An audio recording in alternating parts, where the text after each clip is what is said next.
జీవితంలో శుక్రగ్రహ దోషాలు పోవాలంటే శుక్రునికి అధిష్టాన దేవత లక్ష్మీ అమ్మవారు లలితాదేవి అని గుర్తుపెట్టుకోవాలి. కుబేరుడు కూడా శుక్రుని కిందికి వస్తాడు.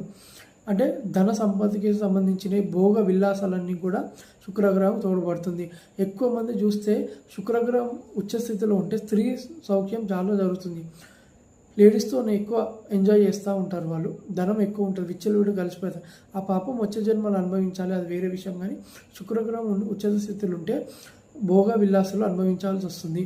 మనము లక్ష్మీదేవి యొక్క ఆరాధన, లలితాదేవి యొక్క ఆరాధన చేయడం వల్ల శుక్రగ్రహ దోషాలు బాగా క్లియర్ అవుతాయి. శుక్రుడు ఉన్న స్థానంలో లేకపోతే మనకి ఎలాంటి ఆపదలు వస్తాయో మనం ఇప్పుడు తెలుసుకుందాము. ఏ పని చేసినా లేడీస్తోనే మనకి ఇబ్బంది కలుగుతుంది.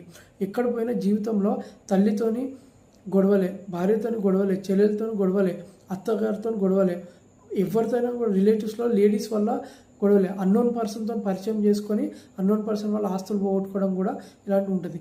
ఇవన్నీ కూడా లేడీస్ సంబంధంతో మనకు వచ్చే ఆపదలన్నీ కూడా శుక్రగ్రహ దోషాలు. ఇది గమనించుకోవాలి. ఈ జాతకరీత్యా ఇది ఎవరు చెప్పరు, తెలుసుకోవాలి.